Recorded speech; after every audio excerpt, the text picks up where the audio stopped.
எவ்வளவுதான் கத்தினாலும் அதிமுக எவ்வளவுதான் கத்தினாலும் பாஜக இருந்து அண்ணாமலையை வந்து அந்த சீட்ல இருந்து இறக்கக்கூடிய அந்த வாய்ப்பே இல்லை என்றதுதான். பிரியங்கா காந்தி ராகுல் காந்தி வந்து ஒன்றாக அந்த பாரத் ஜோட நியாய யாத்திரையில வந்து நடக்க போறாங்க. அப்ப இது என்ன ஒரு குடும்பத்தினுடைய கட்சியா? அவர் நடைபெறும் போகிற போதோ அல்லது வேறு வகையிலோ வருகிறது எந்த ஒரு செய்தி எல்லாமே சொல்றாங்க. ஆனா அதுல எந்த ஒரு முன்னேற்றம் நான் உணரல. அண்ணாமலை அவர்களோட கேம் டிஃபரெண்டா இருக்கு. 26லயோ இல்ல 31லயோ எப்படி வந்து பாஜக என்ற ஒரு கட்சி தமிழகத்துல வந்து ஆட்சி அதிகாரத்துல மேல போகணும். அதனால சில தொகுதிகளில் பொதுவாக வந்து அண்ணாமலை எடுத்த முயற்சிகள்னால நோட்டாவுக்கு கீழே இனிமேல் ஓட்டு வாங்க மாட்டாங்க. நோட்டாவுக்கு கொஞ்சம் மேலே ஓட்டு வாங்குவாங்க பிஜேபி. அதிமுக இல்லாத பாஜக, பாஜக இல்லாத அதிமுக, யாருக்கு பலன் யாருக்கு? இதுதான் டாபிக்கா இருக்கிறது. இப்போ எனக்கு ஒரே ஒரு மேட்டர் தான் புரிய மாட்டேங்குது. பிரதமர் வந்து 3வது முறையாக இப்போ வந்து இந்த வருஷம் தமிழகத்துக்கு வந்திருக்கிறாரு. நம்மளை எல்லாத்தையும் விட அரசியல் தெரிகிற ஒரு மனிதர் என்று நம்ம அனைவரும் ஒத்துக்கொள்ள வேண்டும். அட்லீஸ்ட் அந்த அளவுக்கு இவர் வந்து குறி வைத்து தமிழகத்துக்கு இந்த வரை இத்தனை முறை வரும்போது அதுக்கு ஒரு அர்த்தம் இருக்கும் என்று நான் நிச்சயமாக அறிகிறேன். கேலோ இந்தியாவுக்கு வந்தாரு. ஒன்னும் பெரிய அங்க ஒரு எழுச்சியோ இல்லை என்றால் பிரச்சனையோ இல்லை என்றால் ஒரு பெரிய அதிமுக திமுக அந்த ஒரு இணக்கமோ இல்லை என்றால் திமுக பாஜக எதிரே இருக்க விரிசலோ ஒண்ணுமே அங்க வந்து தென்படல. இந்த இது இனாகுரேட் பண்ணிட்டு அவர் வந்து கிளம்பிட்டாரு. பெரிய பொலிட்டிக்கல் கான்ட்ரவர்சி அது கிடையாது. திருச்சியில மட்டும்தான் ஒரு பொலிட்டிக்கல் கான்ட்ரவர்சி வருது. மு.க. ஸ்டாலின் எந்திரிச்சு பேசும்போது அங்க வந்து பாஜகவினர் நம்புகின்ற நபர்கள் வந்து கூச்சல் குழப்பத்தில் ஏற்படுகிறார்கள். ஸ்டாலின் தன்னுடைய அந்த பேச்சை வந்து கட் ஷார்ட் பண்ண வேண்டியதா இருந்த ஒரு தருணம் வந்தது. அது நிச்சயமாக திமுகவினுடைய எம்பாரஸ்மெண்ட், குறிப்பாக அன்பில் மகேஷனுடைய எம்பாரஸ்மெண்டாக தான் பார்க்க வேண்டியது. அவருடைய ஏரியாவில் நடந்த ஒரு விஷயமாக தான் இருக்கிறது.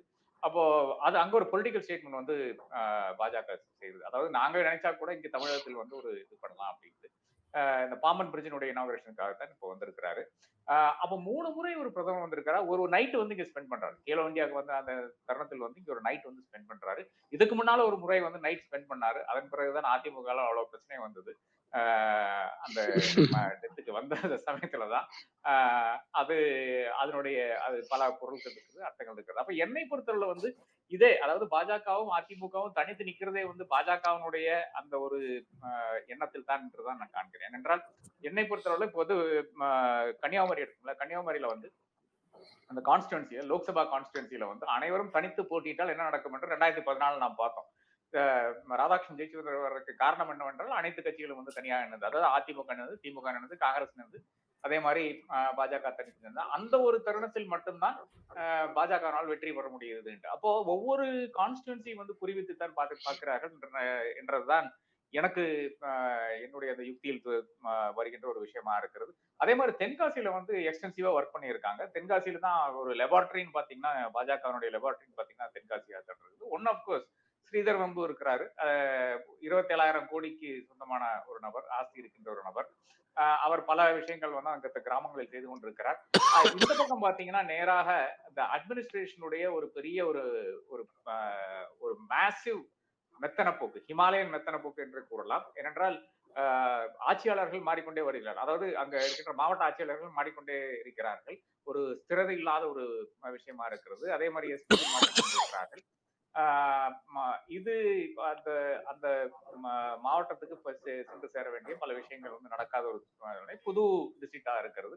அப்போ இந்த தென்காசி இது அதே மாதிரி கன்னியாகுமரியை பொறுத்தவரை பாஜக வந்து தனித்து நின்றால் மட்டும்தான் அங்க வெல்ல முடியும் என்ற ஒரு நிலை இருக்கிறது. இதே நேரத்துல அதிமுகவும் பாஜகவும் ஒன்றாக நின்னால் எப்படி இருக்குன்னு பாத்தீங்கன்னா நிச்சயமாக அது அதிமுகவினுடைய பலத்தில் தான் நிற்கும் என்பதுல எனக்கு மாற்று கருத்து கிடையாது. அப்ப அதிமுகவினுடைய பலத்தில் நின்று விட்டால் அதனுடைய விளைவு என்னன்னு பாத்தீங்கன்னா அதனுடைய கிரெடிட் நிச்சயமாக அதிமுக போகுமே தவிர நிச்சயமாக அது வந்து பாஜகவுக்கு போறதுக்கான அந்த வாய்ப்பு கிடையாது. அதுதான் நம்ம இதோட சட்டமன்ற தேர்தல் கூட அதுதான் பார்த்தோம். ஆனா சட்டமன்ற தேர்தலில் பாஜகவினுடைய நெருக்கடின்னு பாத்தீங்கன்னா அட்லீஸ்ட் ஒரு 3-4 பேரை வந்து உள்ள தள்ளி விட்டுறணும், சட்டமன்றத்துக்குள்ளால வர வேண்டும் என்றால் 2006க்கு பிறகு வந்து சட்டமன்றத்துக்குள்ளால யாரும் நுழைய முடியாத ஒரு தருணம் இருந்தது. அப்ப அதனை முன்னிறுத்தித்தான் அதிமுகவோட அந்த கூட்டணி தொடர்ச்சு. அதன் பிறகு வந்து அட்லீஸ்ட் ஒரு 10 பேர் வரணும்னு பார்த்தாங்க, அது நடக்கவில்லை. 4 பேர் தான் அசம்பிளிக்குள்ளால வர்றாங்க ஒரு நிலை இருக்கிறது. அந்த ஒரு ஃப்ரேம்வொர்க் தான் இருக்கிறது. அப்போ என்னை பொறுத்தவரை நான் சொல்லியிருக்கிறேன், அதிமுக என்பது இன்றைக்கு இருக்கின்ற அதிமுக என்பது பாஜக சொல்லுகின்ற அந்த விஷயத்தை தாண்டி அதிகமாக செய்ய முடியாத ஒரு கட்சியாகத்தான் நான் பார்க்கிறேன். அது தலைவர்கள் மேல இருக்கின்ற அந்த கேசுகளாலும் சரி, இல்லை என்றால் அவர்கள் இத்தனை நாள் வந்து மோடியை பத்தியோ இல்லை என்றால் அமித்ஷாவை பத்தியோ தனிப்பட்ட முறையிலோ இல்லை என்றால் ஆட்சியினுடைய அந்த ஒரு விஷயங்கள்லயோ வந்து அவருடைய பெயர் குறிப்பிடாமல் கிரிட்டிசைஸ் பண்ணுவாங்க. மணிப்பூரை பத்தி எடப்பாடி பழனிசாமியார் பேசியிருக்கிறாரு. அதற்கு முன்னால வந்து அதிமுக வந்து எதனால் பாஜகவிலிருந்து விலகி போச்சு அந்த காரணங்கள் கூறும்போது அது அண்ணாமலை காரணமாகத்தான் விலகி போனார்கள் என்ற அந்த காரணத்தை தான் கூறுறாங்க. இப்ப நாம் மிக தெளிவாக தெரிய வேண்டிய இன்னொரு விஷயம், நாம எவ்வளவுதான் கத்தினாலும் அதிமுக எவ்வளவுதான் கத்தினாலும் பாஜகவில் இருந்து அண்ணாமலை வந்து அந்த சீட்ல இருந்து இறக்கக்கூடிய அந்த வாய்ப்பே இல்லை என்றதுதான் எனக்கு தெரிஞ்ச அளவுக்கு தென்படுகிறது. ஏனென்றால் அண்ணாமலை வைத்துக் கொண்டுதான் இருக்கிற விஷயங்கள்லாம் சாதிக்கிறார்கள். இங்க 2-3 நேரேட்டிவ்ஸ் வருது. இந்த நேரேட்டிவ்ஸ்ல இருந்து நான் அதோட முடிச்சுக் கொள்கிறேன். ஒரு நேரேட்டிவ் என்னன்னு பாத்தீங்கன்னா, இப்போ எது வந்து எடுபடும், அதாவது இந்த மக்களுக்கிடையே வந்து கரப்ஷன் வெர்சஸ் இந்துத்துவா எடுபடுமா, இல்லை என்றால் இது டைனாஸ்டிக் ரூல் வெர்சஸ் இது வாரிசு அரசியல் வெர்சஸ் இது எடுபடுமா, ஹிந்துத்துவா எடுபடுமா, இந்த மாதிரி ஒரு 2-3 நேரேட்டிவ்ஸ் தான். அதே மாதிரி டெவலப்மெண்ட் வெர்சஸ் இந்துத்துவம், இந்த 3 நேரேட்டிவ்ஸ் தான் வண்டி ஓடிக்கொண்டிருக்கிறதா நான் பார்க்கிறேன். அப்போ தமிழகத்தை பொறுத்தவரை இல்லை என்றால் இந்தியாவை பொறுத்தவரை இப்ப நாளைக்கு வந்து பிரியங்கா காந்தி ராகுல் காந்தி வந்து ஒன்றாக அந்த பாரத் ஜோட நியாய யாத்திரையில வந்து நடக்க போறாங்க. அப்போ இது என்ன ஒரு குடும்பத்தினுடைய கட்சியா என்ற அந்த இது வந்து மிக எளிதாக மக்களில் போய் சேரக்கூடிய ஒரு வாய்ப்பு நான் காண்கிறேன்.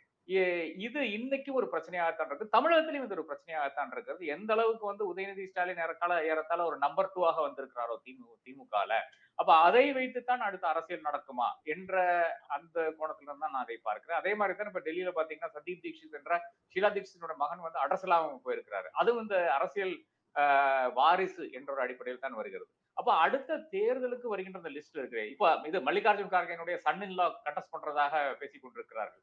அப்போ இது இந்த நேரேட்டிவ் செட் பண்றதுக்கு ரொம்ப எளிதாக முடியும் என்று நான் கருதுகிறேன். அதே மாதிரி தான் எம்பி தேர்தல் எவ்வளவு எளிதாக பண்ண முடியும்னு பாத்தீங்கன்னா, கௌதம் பொன்முனியுடைய மகன் கண்டெஸ்ட் பண்றாரு, துரைமுருடைய மகன் மறுபடியும் கண்டெஸ்ட் பண்றதுக்கான அந்த வாய்ப்பு இருக்கிறது. அப்ப இது என்னது அப்பனும் மகனும் சேர்ந்து ஒரு இது எல்லா இடத்துலயுமே இந்த குடும்ப அரசியல் மட்டும்தான் நீடிக்கிறதா, இந்த ஒரு இதுல கொண்டு போக முடியுமா என்றுதான் பாஜகவினுடைய அந்த ஒரு எண்ணோட்டம் இருக்கும் என்று நான் கருதுகிறேன். அப்ப அந்த ஒரு பேஸ்ல இருந்து பார்க்கும்போது அதிமுகவினுடைய அவசியம் இந்த தேர்தலுக்கு கிடையாது. ஒண்ணு அப்கோர்ஸ் நாகர்கோவில் அதே மாதிரி தென்காசியில அவருக்கு ஹோப் இருக்கிறதாக நான் பார்க்கிறேன். ஒண்ணு அது ஒரு விஷயம். வேலூர்ல ரொம்ப கடுமையாக ஃபைட் பண்ணுவார்கள். ஆனா வேலூர் மக்கள் வந்து நிச்சயமாக அது என்னதான் இருந்தாலும் வாரிசு அரசியல் பரவாயில்லன்னு சொல்லிட்டு அது ஓட்டு போடுவாங்கன்னு நினைக்கிறேன். அது ஒரு நேரட்டிவா இருக்கிறது. அடுத்த நேரட்டிவ் வந்து நிச்சயமாக இது இந்த ஆட்சியினுடைய இல்லை என்றால் அந்த அதிமுகவோடு இருந்து விட்டு நாம் வந்து 2வது இடத்துக்கு வர்றதை விட நிச்சயமாக நாம் தனித்து நின்று கொண்டு அந்த இடத்தை பிடிப்பது, இல்லை என்றால் 3வது இடத்தை பிடிப்பது தான் ஒரு மேன்மையான இடமா இருக்கும். ஏனென்றால் அங்கிருந்து நாம் அடுத்த ஃபைட் எடுத்துட்டு போக வேண்டும். 2026 தான் இலக்கு. தமிழகத்தை பொறுத்தவரை 2024 இலக்கு இல்லை என்ற அந்த இடத்துல இருந்து தான் நம்ம பிஜேபி ஃபைட் பண்றதாக நான் கருதுகிறேன். இது இப்போ இன்றைய சூழ்நிலையா இருக்கிறது. இன்னும் பல கருத்து கணிப்புகள் வரும். அதாவது அவங்க கட்சிகள் பண்ற கருத்து கணிப்பு இருக்கும். அந்த கட்சிகள் பண்ற, அதாவது பாஜக குறிப்பாக பண்ற கருத்து கணிப்பினுடைய அடிப்படையில் தான் பாஜக இருக்குமா இல்லையா இந்த கூட்டணியில், அதாவது பாஜகவும் அதிமுகவும் கூட்டணி சேர்ந்துதான் ஃபைட் பண்ணுமா என்று அதன் பிறகுதான் தெரிய வரும். ஏனென்றால் இன்றைக்கு இருக்கிற நிலையில் வந்து பாஜகவினுடைய அந்த வெளிப்படையான அது அவுட் சைடு ப்ரொக்ளமேஷன் பாத்தீங்கன்னா 370 இருந்து 400 சீட் வரை நாங்க வரப்போறோம்ன்ற ப்ரொக்ளமேஷன், அது வந்து அவர்கள் உண்மையாக நம்பினால் நிச்சயமாக ஒரு அதிமுக பாஜக கூட்டணிக்கே வாய்ப்பில்லை. பாஜக தனித்து போட்டியிடும். பாஜகவுக்கு தமிழகத்தில் 2வது இடத்தை பிடிக்க வேண்டும் என்ற நோக்கத்தோடு அவர்கள் போட்டியிடுவார்கள். அவன் அப்படியே பேசிட வேண்டியதான். பொங்கலூர் நீங்க ரெஸ்பாண்ட் பண்ணுங்க. ஓகேண்ணா. ஏன்னா இப்ப அதிமுக பொறுத்தவரைங்க 2 விஷயம். ஒன்று, நீங்க சொன்னது தெளிவான ஒரு கருத்து. அதாவது கூட்டணி பாஜகவோடு இணைந்திருந்தால் என்ன, வெளியே வந்தால் என்ன நடக்கும் என்று 2மே அவங்க சேர்ந்துதான் ஆய்வு பண்ணாங்க. ஏன்னா ஒரு விஷயங்க, பாஜக இந்தியாவில பல்வேறு மாநிலங்கள்ல நான் பார்த்தோம்னா ஒவ்வொரு மாநில கட்சி முடிச்சாங்க, மாநில ஆட்சியில கவுத்தாங்க. அதாவது ஒன்று தங்கள் கட்சி ஆள வேண்டும், அல்லது தாங்கள் என்ன சொன்னாலும் கேட்கக்கூடிய கட்சி ஆள வேண்டும். இதுதான் அவருடைய பார்மாலிட்டி. அப்ப இந்த அடிப்படையில அதிமுக கொஞ்சம் எச்சரிக்கையா இருந்தா நான் பாக்குறேன். ஏன்னா ஏற்கனவே திரு பன்னீர்செல்வம் அவர்கள் முழுக்க பாஜகனுடைய சொல்படிக்கு நடக்கிற நபராக மாறிய பிறகுதான் அதிமுக ஒரு பயம் வந்தது. நீங்க பல்வேறு குற்றச்சாட்டுகள் அமைச்சர்கள் மீது, முன்னாள் அமைச்சர்கள் மீது இருந்தாலும் கூட அவையெல்லாம் கண்டு அஞ்சக்கூடாது என்பதுதான் பொதுச் செயலாளராக இருக்கிற எடப்பாடியாருடைய எண்ணமாக இருந்ததை கண்கூட பார்த்தோம். இல்லன்னு சொன்னா நீங்க இந்தியாவுல நடக்கிற விஷயங்கள் தமிழ்நாட்டுல எளிதாக நடக்குங்க. ஜெயலலிதா அம்மையார் மறைவுக்கு பிறகு எப்படியாவது அதிமுகவோட இருந்து கொண்டே அந்த கட்சியை பலவீனப்படுத்திக் கொண்டு பாஜகவை பலமுறையை செய்யலாம் என்கிற எண்ணம் பாஜக மேலும் இருந்தது. இந்த அண்ணாமலையுடைய அந்த சமிகை அதுதான், அவருடைய திட்டமே அதுவாக தான் இருந்தது. அதனாலதான் முன்னோட்டமா தான் நீங்க முன்னாள் அமைச்சர் சில கூட விருப்பம் இருந்தாங்க பாஜக வெளியே போறது கூட. ஆனா திரு எடப்பாடி பழனிசாமி அவர்கள் மிக தெளிவாக இருந்தார். ஏன்னா நிச்சயமாக அதிமுகவை வீழ்த்துவதற்கான முயற்சியில் பாஜக ஈடுபடும் என்கிறது அவர் ஒவ்வொரு விஷயத்துல தனிப்பட்ட முறையில அவர் யோசிச்சுட்டே வந்தார். இப்ப அந்த அடிப்படையில இது என்னன்னா, நீங்க திமுகவை வீழ்த்துகிறோம் என்கிற போர்வையில் மற்ற கட்சிகளை இணைப்பது என்பது அதிமுகவுக்கு சரியான திட்டமாக இருக்குது. ஆனாலும் கூட பாஜக ஆபத்தான ஒரு கூட்டாளியாக இருக்குங்கிறத அதிமுக கருச்சு. அந்த வகையில வெளியே வந்தது அதிமுகவுக்கு மிக சரியான நல்ல முடிவு. ஏனென்று சொன்னால் கூடயே வச்சுக்கிட்டு ஏதாவது ஒரு பாதிப்புனா இப்படி 4 எம்எல்ஏ வந்தாங்க. உதாரணமா கோவை தெற்கு நிச்சயமாக திருமதி வானதி சீனிவாசன் அவர்கள் வெல்லவே முடியாதவதி. அதே மாதிரி முடக்குறிச்சி தொகுதி முழுக்க அதிமுக மிகப்பெரிய காலங்காலமாக வாக்கு வங்கி உள்ள ஒரு தொகுதி அது. அப்ப இது மாதிரி பாஜக அதிமுகவை பயன்படுத்தி கொண்டு சட்டமன்றத்துக்கு சென்ற மாதிரி நாடாளுமன்றத்துக்கும் ஒரு குறிப்பிட்ட வகையில சென்று தமிழ்நாட்டில் அதிமுகவை வீழ்த்திவிட வேண்டும் என்கிற எண்ணத்தை மட்டும் வைத்திருந்தாங்க. இப்போ வெளியே வந்துட்டாங்க. வெளியே வந்த பிறகு பாத்தீங்கன்னா பாஜக மீது மிக கடுமையான விமர்சனங்களை அதிமுக வைக்கவில்லை என்ற குற்றச்சாட்டும் அதிகமா இருக்கு. ஆனா தேர்தல் நேரத்தில் அதிமுக அவர்கள் மீது என்ன அவங்க பதில் சொல்றாங்களோ அதை என்ன அதிமுக விமர்சனம் வைக்கிறாங்களோ அதற்கு ஏற்றவாறு நான் வைக்கலாம் என்ற எண்ணத்துலதான் இருக்காங்க. ஏன்னா ஏன் பாஜகவை பெரிதாக கண்டுகொள்வதுன்னு சொன்னா நீங்க திமுக தான் பிரதான எதிரி. அப்ப திமுகவுக்கு எதிரான வாக்குகள் தான் அதிமுகவை காலங்காலமாக தொடர்ந்து வெற்றி வைப்பதற்கான காரணமாக இருந்ததுங்க. அப்ப அதை தவிர்த்து விட்டு நம்ம பாஜக நோக்கி திரும்புற போது அது வேறு மாதிரியான விலைகளை ஏற்படுத்தும் எண்ணம் இருந்தது. இந்த விஷயங்க திமுக பாஜக அதிமுக இரண்டும் பிரியாது என்று நினைச்சாங்க. ஏன்னா எப்படியாவது நீங்க சொன்ன பல்வேறு குற்றச்சாட்டுகள் இருக்கிறது, பல்வேறு நெருக்கடிகள் இருக்கிறது பயந்தாங்க. இது எல்லாம் ஒட்டி அவர்கள் அதிமுக என்பது நிச்சயமாக பாஜக ஒட்டி விலகாக நம்பினாங்க. ஆனா எடப்பாடியார் 2 ஆண்டுகள் முன்பாகவே, அண்ணாமலை பேச மட்டும் இல்லைங்க, 2 ஆண்டுகள் முன்பாகவே அந்த ஆபத்தை உணர்ந்தே வந்தார். ஒவ்வொரு கட்டத்திலும் அவர் எதிர்பார்த்தே வந்தாருங்க. அதோட விளைவுதான் இன்னைக்கு இந்த நெருக்கடி வந்திருக்கீங்க. இப்ப இதனால யாருக்கு நெருக்கடி அல்லது யாருக்கு பலம் சொன்னா நிச்சயமாக அதிமுக தான் முழுமையான லாபம் கிடைக்கும். ஏன்னா தனக்கான வாக்கு வங்கி என்ன என்பதை இந்த தேர்தலில் அதிமுக நிரூபிக்க வேண்டிய கட்டாயம். நிச்சயமாக அதிமுக நிரூபிக்கணும். அப்ப 2ஆம் இடத்தை நோக்கி பயணிப்பதான் இந்த மாதிரி பாஜக திட்டம் வெற்றியதே அல்ல. அதாவது திமுகவுக்கு நான் தான் எதிரி, சித்தாந்த அடிப்படையில் திராவிடமா அல்லது தேசியமா அல்லது மத்த சொல்ற மாதிரி அந்த RSS கொள்கைகளா அப்படிங்கிற அடிப்படையில சிந்திக்கிறாங்க. ஆனா அதற்கான வாய்ப்புகள் நிச்சயமாக இல்லை. ஏன்னா கட்டமைப்பு என்பது இன்னைக்கு அண்ணாமலை வந்த பிறகு ஒரு கூட்டம் அது அவர் நடைபெறும் போகிற போதோ அல்லது வேறு வகையிலோ வருகிறது என்ற ஒரு செய்தி எல்லாமே சொல்றாங்க.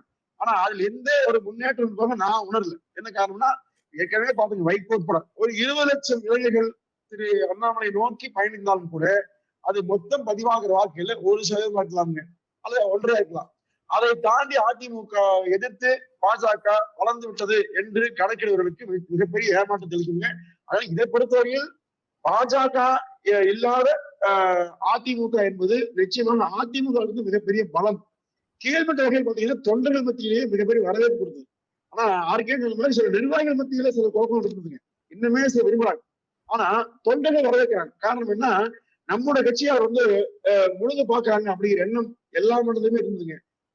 அதனால அதிமுகவுக்கு இது மிகப்பெரிய பலனை தரக்கூடிய ஒரு சூழ்நிலை தான் பாஜக இல்லாத அதிமுக என்பது பணிவான கருத்துங்க.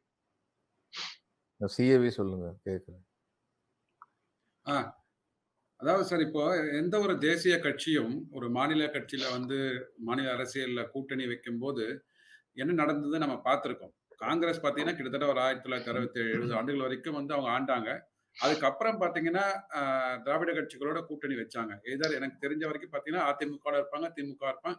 பட் இப்ப ரீசெண்ட் டைம்ஸ்ல கன்சிஸ்டன்டா திமுக இருக்காங்க வச்சுக்கோங்க. அப்படி இருக்கும்போது இப்ப காங்கிரஸ் இப்ப மாநிலத்துல ஆட்சியை பிடிப்பது என்பது கண்டிப்பாக எனக்கு தெரிஞ்சு ஒரு ஒரு 2 டிகேட்ஸ்ல இருக்குமான்னு தெரியல. வருகின்ற ஒரு 20 வருடங்களை வருவதற்கான வாய்ப்புகள் ரொம்ப ரொம்ப கம்மி. அப்போ ஒரு தேசிய கட்சி ஒரு மாநிலத்துல ஒரு பெரிய அளவுல வரணும், ஆட்சியை பிடிக்கணும் அப்படின்னா அட்லீஸ்ட் ஒரு 10-15 இயர்ஸ் நீங்க கூட இருக்கலாம். அதுக்கப்புறம் உங்களோட பலத்துல, அதாவது தேசிய கட்சியோட பலத்துல வந்து at the cost of their own election. Okay, ஒரு எலெக்ஷன்ல வந்து வின் பண்ணுவாங்க, தோப்பாங்க, அதெல்லாம் சகஜமா இருக்கும். ஆனா வந்து ஒரு 3-4 தேர்தல்களை வந்து தனிச்சு போட்டியிட்டு அவங்களோட ஸ்ட்ரென்த் என்ன, வீக்னஸ் என்ன, என்னென்ன ஏரியாஸ் அப்படின்றது வந்து பார்க்கறதுக்கு வந்து கட்டாயத்துக்கு வந்து எல்லா கட்சிகளும் முற்படுவாங்க. அதுல தான் இப்போ வந்து பாஜக வந்து அந்த அந்த கட்டத்தை நோக்கி போயிருக்காங்க. அஃப்கோர்ஸ் கண்டிப்பா பாத்தீங்கன்னா அதிமுக, பிஜேபி 2 பேரும் இணைந்ததுனால 2 பேருக்குமே வந்து பலன் கிடைக்கல. 2014ல பாத்தீங்கன்னா இவங்க 2 பேர் தனியா நின்று வாங்கின வாக்குகள், அதாவது ஜெயலலிதா அம்மையார் இருந்தபோது அவங்க வாங்கின ஏடிஎம்கே தனித்து நின்று வாங்கின வாக்குகளும், என்டிஏ கூட்டணியில் இருந்த வாக்குகளையும் இரண்டையும் கூட்டினா ஓவராலுக்கு நாட் 1+1=2ன்னு இல்லாம அட்லீஸ்ட் 1.5, 1.75 ஒரு லிவரேஜாவது கிடைச்சிருக்கணும். 2019ல படுமோசமாக தோற்றார்கள்.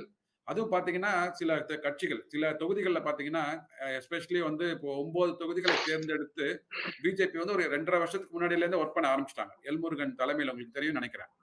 அந்த 9 தொகுதிகளை எடுத்து பார்த்தாலும் நீலகிரி உட்பட, கன்னியாகுமரி உட்பட, அதெல்லாம் பாத்தீங்கன்னா சிக்னிபிகன்ட் டிராப். ஒரு 5 லட்சம் ஓட்டு ஏடிஎம்கே வாங்கியிருப்பாங்க, 3 லட்சம் ஓட்டு என்டிஏ 2014ல வாங்கினாங்கன்னா 2019ல வந்து அது சிக்னிபிகண்டா 4 லட்சத்துக்கு குறைஞ்சிருக்கு. ஒரு 40-50% கூட அவங்களால வந்து இது பண்ண முடியல, ஓட் கேதர் பண்ண முடியல. அப்போ இவங்களுக்குள்ள இந்த கட்சிகளோட சித்தாந்தத்துல, ஒரு கட்சிகளுக்குள்ள தொண்டர்கள் மத்தியில அதுதான் அந்த சினர்ஜி இல்ல. அந்த சினர்ஜி வந்து இருந்தாதான் உங்களுக்கு அந்த ஓட் கன்வர்ஷன் ஆகி அட்லீஸ்ட் வந்து மெஜாரிட்டியா நம்மளால ஜெயிக்க முடியும். எனக்கு பொறுத்த வரைக்கும் பாத்தீங்கன்னா இந்த அதிமுக பாஜக தொண்டர்கள் கிட்ட ஒரு சினர்ஜி ஏற்படாதனால தான். அப்கோர்ஸ் தலைவர்களுக்கு என்ன ஒரு இது இருக்குன்னா அவங்க தேசிய அரசியலை நோக்கி போவாங்க. ஸோ தேசிய அரசியலை நோக்கி போகும்போது நம்ம தேசிய அரசியல்ல இல்ல மத்திய அரசாங்கத்துல வந்து பங்கு பெற வேண்டும் அப்படின்ற ஒரு நோக்கத்துல வந்து முதற்கட்ட தலைவர்கள் எல்லாருமே இருப்பாங்க, எஸ்பெஷலி ரீஜனல் பார்ட்டிஸ்ல. ஆனா தொண்டர்கள் மத்தியில பாத்தீங்கன்னா நம்ம அடுத்த வர போகிற மாநில தேர்தல்ல இப்ப நம்ம இவங்களுக்கு வந்து ஒரு ப்ராமினன்ஸை கொடுத்துட்டா, பிஜேபிக்கு ஒரு ப்ராமினன்ஸை கொடுத்துட்டா, அடுத்து வர போகிற ஒரு மாநில தேர்தல்ல நமக்கு திருப்பி இதே மாதிரி சீட் ஷேரிங்ல போய் தான் உங்களோட சேரணும் அப்படின்ற போது நமக்கு மாநிலத்துல வந்து ஆட்சியை வந்து தக்க வைப்பதற்கு இல்ல மேல வரத்துக்கு கண்டிப்பாக ஒரு வீக்னஸாக கருதப்படும் அப்படின்றத நல்லா புரிஞ்சுட்டாங்க. பிளஸ் எனக்கு பொறுத்த வரைக்கும் முன்னாடி இருந்த தமிழ்நாடு பாஜக தலைவர்களை விட இவர் வந்து கொஞ்சம் அக்ரெசிவா வந்து பண்ணிட்டு இருக்கிறார். இது வந்து என்ன விளைவை கொடுக்க போகிறது, பலனை கொடுக்க போறது நம்ம 2024 பார்க்க போறோம் வச்சுக்கோங்க. பட் இருந்தாலும் முன்ன இருந்த தலைவர்களை விட இப்போ வந்து அக்ரெசிவா வந்து அவர் வந்து கேம்பெயின் பண்ண ஆரம்பிச்சிட்டாரு. இப்போ ஒரு கிட்டத்தட்ட ஒரு 200 தொகுதிகளுக்கு மேல போயாச்சு அவங்க. ஸோ அப்படி இருக்கும்போது ஒரு இந்த கட்சிக்கு, அதாவது பாஜக என்ற ஒரு மாநில கட்சிக்கு, இங்க இருக்கிற மாநில தலைமைக்கு என்ன ஒரு மேண்டேட் மேல இருந்து கொடுத்துருக்காங்க, அதை நோக்கி அவர் போறாரு. அப்கோர்ஸ் அதிமுகல வந்து ஒரு 4 முனையா அவங்க பிரிஞ்சு இருக்காங்க. அதுல வந்து இப்போ எடப்பாடி ஐயா அவர்களுக்கு வந்து அந்த பொதுச் செயலாளர் வந்து கோர்ட்ல தீர்ப்பு கொடுத்திருக்காங்க. அதற்கு அப்புறம் பாத்தீங்கன்னா ஒரு மிகப்பெரிய தேர்தல் இப்ப சந்திக்க போறாங்க. சோ என்ன பொறுத்தவரைக்கும் அதிமுகவுக்கும் சரி பாஜகவுக்கும் சரி இந்த 24 என்பது ஒரு ஆசிட் டெஸ்ட் மாதிரி. ஆசிட் டெஸ்ட்னா அவங்களோட தொண்டர்கள் பலத்தை ப்ரூவ் பண்றதுக்கு, பிளஸ் அவங்க எடுத்துக்கொண்ட சித்தாந்தங்கள். இப்போ வந்து அண்ணாமலை அவர்கள் வந்து டைரக்டா திமுக வந்து எதிர்க்கிறார், திமுக அங்க உள்ள அமைச்சர்கள் மேல, முன்னாள் அமைச்சர்கள் மேல வந்து ஒரு குற்றச்சாட்டுகள் வைக்கிறார்னா அதை மக்கள் எப்படி உள்வாங்கி இருக்கிறாங்க. ஏன்னா ஒரு அதிமுக, அதாவது இதுவரைக்கும் ஆண்ட அமைச்சர்கள் மேலேயும் குற்றச்சாட்டுகள் இருக்கின்றன அப்படின்னு சொல்லிட்டு டிஎம்கே ஃபைல்ஸ் 1 சொல்லும் போது சொல்லியிருக்காரு.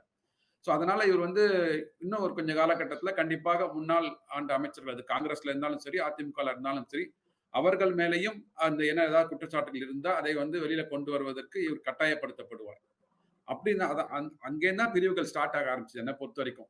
அதுல இருந்து பாத்தீங்கன்னா கொஞ்சம் ஓரளவுக்கு எப்படி நம்ம வந்து கூட்டணி கட்சியிலே இருந்துட்டு கூட்டணி கட்சி தலைவர்கள் மேல அவர் வந்து குற்றம் சாட்ட ஆரம்பிப்பாரா அப்படின்றது வந்து ஒரு சின்ன நெருடல் வந்து தொண்டர்கள் மேல ஆரம்பிச்சது. அதுக்கப்புறம் போக போக பார்த்தோம்னா தான் 2026 தேர்தலில் யார் வந்து முதல்வர் வேட்பாளர் அப்படின்னா அது இப்ப சொல்ல முடியாது அப்படின்னா அவங்களுக்கு புரிஞ்சிச்சு. உண்மையிலேயே வந்து எஸ், இவங்களோட கேம் வந்து டிஃப்ரெண்டா இருக்கு. அட்லீஸ்ட் அண்ணாமலை அவர்களோட கேம் டிஃப்ரெண்டா இருக்கு. 26லயோ இல்ல 31லயோ எப்படி வந்து பாஜக என்ற ஒரு கட்சி தமிழகத்துல வந்து ஆட்சி அதிகாரத்துல மேல போகணும், முதல்ல ஆட்சி அதிகாரத்துல பங்கு கேட்பாங்க, ஆட்சி அதிகாரத்துல அப்புறமா தலைமைக்கு வருவதற்கு அந்த மாதிரியான ஒரு ஸ்ட்ராட்டஜியை ஃபார்ம் பண்ணினதுனாலதான் அது வந்து ஓரளவுக்கு வெளிப்படையா தொண்டர்களுக்கு தெரிய ஆரம்பிச்சது. ஏன்னா அவர் எடுக்கிற ஸ்டாண்டா இருக்கட்டும், அவர் பேசுகின்ற பேச்சுக்களா இருக்கட்டும், அது தெரிய வந்ததுனாலதான் வந்து பிஜேபி தொண்டர்கள் வந்து கண்டிப்பா நம்ம வந்து அதிமுகவோட இருந்தா நம்ம வந்து இந்த ரோட் மேப்புக்கு போக முடியாதுன்னு தெரியுது. அதிமுக தொண்டர்களுக்கு என்ன ஆச்சுன்னா, இவர் நம்ம கூடயே இருந்துட்டு குற்றச்சாட்டுகளை சொல்றாங்களே, அப்போ வந்து நம்மளுக்கு வந்து கண்டிப்பாக வந்து இவர் ஒரு த்ரெட்டா இருப்பாரு. அது வரைக்கும் பாத்தீங்கன்னா அதிமுக கூட ஒரு 2.5 வருஷத்துக்கு 21 அப்புறம் பாத்தீங்கன்னா அவர்களால ஒரு ஒரு எதிர் அரசியலை கொண்டு போக முடியல. திமுகவுக்கு மேல பார்த்தீங்கன்னா, என்ன ஒரு சார்ஜையும் அவங்களால கொண்டு போக முடியல. பிகாஸ் ஆஃப் அவங்களோட இன்டர்னல் பாலிடிக்ஸ். அவங்க அதை சரி செஞ்சு வரதுக்கே அவங்களுக்கு ஒரு 2 1/2 வருடம் ஆயிடுத்து. அத வந்து அண்ணாமலை அவர்கள் கொஞ்சம் ஒரு நல்ல ஒரு கருவியா வந்து பயன்படுத்தி, அதுல வந்து as gain the popularity. Of course the popularity வந்து ஓட்ஸா மாறப்போதான்றத பார்க்க போறோம். பட் அதுல தான் வந்து I think Annamalai has gained advantage. And also பார்த்தீங்கன்னா, மேலிடத்துல வந்து கண்டிப்பா அவங்க என்ன சொல்றாங்கன்னா, அண்ணாமலைய தவிர்த்து விட்டு இங்க தமிழ்நாட்டுல இப்போதைக்கு கட்சி நடத்த போறதில்ல அவங்க. அந்த அந்த ஒரு டைரக்ஷன் வந்து நமக்கு தெரியுது. ஏன்னா வந்து எவ்வளோ சொல்லியிருப்பாங்க. எடப்பாடி ஐயா அவர்கள்லாம் சொல்லியிருப்பாங்க. மேல வந்து தலைமையில வந்து ஒரு சின்ன முரண் இருக்கிறது. அத வந்து நீங்க சரி செய்யுங்கலாம் கண்டிப்பா ரெக்வெஸ்ட் குடுத்திருப்பாங்க. பட் அவங்க செவி சாய்ச்சிருப்பாங்களா அப்படின்றது வந்து நமக்கு தெரியல. செவி சாய்ச்சிருந்தாங்கன்னா, இங்க கொஞ்சம் டோன் மாறி இருக்கும். இந்த ஒரு கடந்த ஒரு 3, 4 மாதங்கள்ல மாறி இருப்பதான வாய்ப்புகள் இருக்கு. இப்போ அதையும் தாண்டி இப்போ எடப்பாடி ஐயா அவர்களே வந்து என்டிஏ மீட்டிங்க்கு போயிட்டு வந்துட்டு, அப்புறம் ஒரு 2 மாதத்துக்கு அப்புறம் பார்த்து நாங்க பிரியறோம் கூட்டணியிலேருந்து அப்படின்னு சொன்னது வந்து கண்டிப்பாக ஒரு சமிக்ஞை மேலேருந்து வந்திருக்கும். As we want to be on our own. BJP என்பது ஒரு என்டிஏ கூட்டணியில லீட் பண்ண போறாங்க. நாங்க தனியா இருக்க போறோம் அப்படின்றது வந்து ஒரு டைரக்ஷன் குடுத்திருப்பாங்க அங்கேருந்து. அதனால தான் பார்த்தீங்கன்னா, இப்போ ஆனா 2 கட்சிகளுக்கும் நல்லதுங்க. என்ன பொறுத்தவரைக்கும் அவர்களோட மெஜாரிட்டின்றது வந்து வோட் ஷேர ப்ரூவ் பண்றதுக்கு. ஏன்னா எடப்பாடி அவர்களுக்கு கண்டிப்பாக ஓபிஎஸ் வந்து அதிமுகல இல்ல. சசிகலா அம்மா இல்ல, டிடிவி தினகர் இல்ல. இவங்க 3 பேரையும் தவிர்த்து இவர் வந்து மேல வந்திருக்கிறாரு. ஸோ தொண்டர்களோட ஆதரவு எவ்வளவு இருக்கு அப்படின்றத ப்ரூவ் பண்றதுக்கான ஒரு தேர்தல். கண்டிப்பா இவருக்கு வந்து 5 சீட்டு கிடைக்குமா, 10 சீட் கிடைக்குமான்னு தெரியாது. அதே மாரி பார்த்தீங்கன்னா, பிஜேபி 2014ல 15% வாக்கு சதவீதம் இருந்தது. 18 இருந்தது. அதுல 3.5% வந்து எம்டிஎம்கே. அத வெளியில தள்ளி பார்த்தா, கிட்டத்தட்ட ஒரு 14லேருந்து 15% அவங்களுக்கு வாக்கு வங்கி இருக்குன்னு நெனைக்கிறேன். என்டிஏ கூட்டணிக்கு. ஸோ அத வந்து இன்னும் எவ்வளோ எடுத்துட்டு போறது? 15லேருந்து 25க்கு எடுத்துட்டு போகுமா? அதுதான் ஃபர்ஸ்ட் கோலா இருக்கும். அதன் மூலமாக ஒரு 4, 5 சீட்டுகள் கிடைக்கும் அப்படின்னா, I think that is the victory for BJP, Tamil Nadu BJP நான் பார்க்குறேங்க. இப்ப இன்னைக்கு வந்து அதிமுக இல்லாத பாஜக, பாஜக இல்லாத அதிமுக. இதுல நெருக்கடி யாருக்குன்னு சொல்லி நம்ம விவாதிக்கிறோம். இது முதல்ல வந்து சிஏவி ரொம்ப தெளிவா சொல்லிட்டாரு. அதாவது இன்னைக்கு தேர்தலை பத்தி கவலை இல்ல. நாங்க இன்னும் தொடர்ந்து தனியா இருந்தா தொடர்ந்து வந்து முயற்சி பண்ணி ஜெயிக்கலாம். 2024 அவங்களுக்கு வந்து குறிக்கோள் இல்லை. 2026 கூட குறிக்கோள் இல்லை. தொடர்ந்து முன்னேறி கொண்டே இருக்கணும் என்று நினைக்கிறார்கள் பாஜக. அப்படிங்கிற ஒரு கருத்து அழுத்தமாக சொல்லப்பட்டது. இது முதல்ல எப்படி இந்த பிரிவு வந்ததுன்னு சொல்லி பார்த்தா, அண்ணாமலை அவர்களை அடுத்த முதல்வராக ஒரு முன்னிறுத்துவது நடக்கிறதுன்னு பார்த்தோன்னே, இவர் வந்து எடப்பாடியார் வந்து அது ஹி வாஸ் ஃபீலிங் கன்சர்ன்டு. அப்போ அங்கே போய் சொல்லி பார்த்தாரு மேலிடத்துல. அது அவங்க வந்து பெருசாக பொருட்படுத்தலை. ப்ளஸ் அண்ணாமலை வந்து இந்த இதை உடைச்சிடணுங்கிறதுல தீவிரமாக இருந்தார். இந்த கூட்டணியை உடைச்சி தன்னந்தனியாக பிஜேபி வளரணும். ஒரு பெரிய கிரெடிட் அண்ணாமலைக்கு கொடுக்கணும். இன்னைக்கு ஒவ்வொரு கிராமத்துலையும் ஒரு 4-5 பேராவது பிஜேபி கொடியை தூக்கிட்டு இருக்காங்க. அண்ணாமலை வர்றதுக்கு முன்னாடி அப்படி கிடையாது. இது உண்மை. அதுக்கு முன்னாடி பிஜேபி வந்து ஒரு சாட்டர்டே ஈவினிங் கிளப் மாதிரி அங்கே உட்காந்து சென்னையில் உட்காந்து டிஃபன் சாப்பிட்டு காஃபி சாப்பிட்டு போய்கிட்டு இருந்தாங்க தலைவர்கள்லாம். இவர் வந்து கீழ் மட்டத்தில் கொண்டு வந்திருக்காரு அப்படிங்கிறதுல சந்தேகமே கிடையாது. இப்போ இது மட்டும் ஒரு கட்சி வளர்றதுக்கு வந்து போதாது. ஒரு கட்சி வளர்றதுக்கு வந்து இப்போ இடி, சிபிஐ, இன்கம் டேக்ஸு இதெல்லாம் வச்சு மட்டும் ஒரு கட்சி வளர முடியாது. ஒரு கட்சி வளரணும்னா மக்களுடைய அடிப்படை பிரச்சனைகள் என்னங்கிறத பார்க்கணும். அந்த பிரச்சனைகளை ஏற்கனவே அந்த அடிப்படை பிரச்சனைகளை கையாண்டு இருக்கிற மற்ற கட்சிகளை விட இவங்க எந்த அளவுக்கு திறமையாக கையாளுறாங்க அப்படின்னு சொல்லி மக்கள் பார்க்கணும். இது திருநெல்வேலி, தூத்துக்குடி, சென்னையில் வந்து பெருவெள்ளம் வந்தது. இன்னைக்கு வரைக்கும் ஒரு பைசா அங்கேருந்து வரல, சென்ட்ரல் கவர்மெண்ட்லேருந்து வரல. அப்படிங்கிறது தான் உண்மை நிலவரமாக இருக்குது. இதுக்கு இடையில பிரதம மந்திரி 2 தடவை வந்துட்டு போயிட்டாரு. திருச்சிக்கு போனார், ராமேஸ்வரம் போனார், எல்லா இடத்துக்கும் போனார். நிர்மலா சீதாராமன் வந்து இல்லாத கதையெல்லாம் சொல்லிட்டு போனாங்கிறது தான் உண்மை. ஒரு இல்லிட்ரேட் சொசைட்டிகிட்ட பேசுகிற மாதிரி அவர் ரொம்ப மனசு வந்து இவர் அமித்ஷா வந்து ஹெலிகாப்டர் அனுப்பி வச்சாருன்னு சொன்னாங்க. அவர் மனசு உவந்து அனுப்பினாலும் சரி, கசந்து அனுப்பினாலும் சரி, மாநில அரசு கேட்டால் ஹெலிகாப்டர் வந்து தான் தீரணும். இதுதான் சட்டம். இது வந்து தெரியாத அளவுக்கு தமிழ்நாட்டு மக்கள் வந்து அறியாமையில் கிடையாது. அதனால இந்த மாதிரியான தவறுகளை வந்து பிஜேபி தொடர்ந்து செஞ்சுக்கிட்டே இருக்காங்க. மக்களுடைய அடிப்படை பிரச்சனைகளை பற்றி அவங்க வந்து ஒவ்வொரு தரம் வரும்போது நாங்கள் 18,000 கோடி கொடுத்தோம், 28,000 கொடுத்தோம்னா யாருக்கு கொடுத்தீங்கிற கேள்வி வந்ததுன்னா இன்ஃப்ராஸ்ட்ரக்சருக்கு பெரும்பாலும் கொடுத்துருக்காங்க. Infrastructure long term project.